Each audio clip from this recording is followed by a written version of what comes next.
Hindi na magagalaw ng 26 na sangkot sa mga maanomalyang flood control project ang kanilang pera sa bangko, pati ilan pang assets. Sabisa po yan ng freeze order ng Court of Appeals. Batay sa listahan ng DPWH, kabilang sa mga pina-freeze nito ay ang mga ari-arian ng mga dating DPWH engineers, mga diskaya at ibang kontraktor. Nakatutok si Joseph Moro.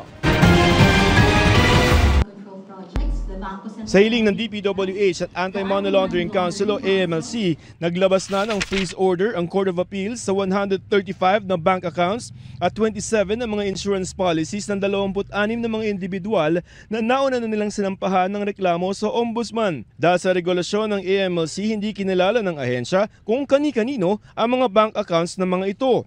Alam niyo na naman siguro kung sino sa mga yun ang maraming bank account, di ba?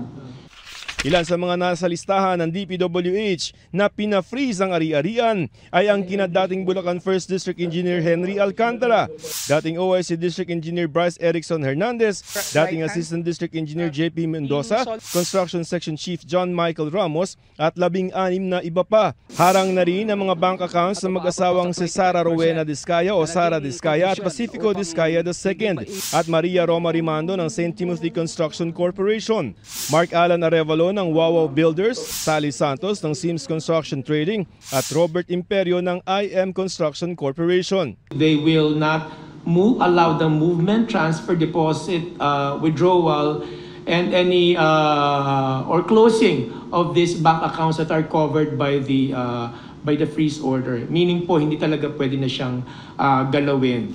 Sa ilalim ng freeze order din, kailangang i-report ng mga bangko ang laman ng mga bank accounts. May isang araw ang mga bangko para i-report sa AMLC kung magkano ang laman ng mga ito. Iniimbestigahan din ng AMLC ang transaksyon sa casino dahil required sila na mag-report sa AMLC at mga transaksyon ng mula sa mga posibleng illegal na accounts sa ilalim ng bagong batas na Anti-Financial Accounts Scamming Act o AFASA. Ang freeze order ay kaugnay ng mga kasong graft and corruption na inihain ng DPWH sa Ombudsman at kung mapapatunayang guilty ang mga sangkot ay unang hakbang para mabawi ang mga ari-arian nila. Para naman doon sa ibang mga kontraktor at opisyal at mga tauhan ng DPWH na hindi pa nakakasuhan, ayon sa AMLC o Anti-Money Laundering Council, maaari pa rin nilang tiktikan kung may aktibidad ang kanilang mga bank accounts. Ang magagawa po natin dyan, we can still look into those bank accounts where funds are withdrawn, and the banks will have to file an STR, Suspicious Transaction Reports, to the AMLC. Doon po namin makikita kung yung account na yun ay nawi-withdrawhan. We can still look into those persons who withdrawn this amount. Kung sino yung nagwi-withdraw, kung anak ba yan ng contractor na nagwi-withdraw, malalaman po namin sa AMLC. Napakalaking step po ito. This is a major step in our road to make the people who did this accountable and to make sure that the people get their money back.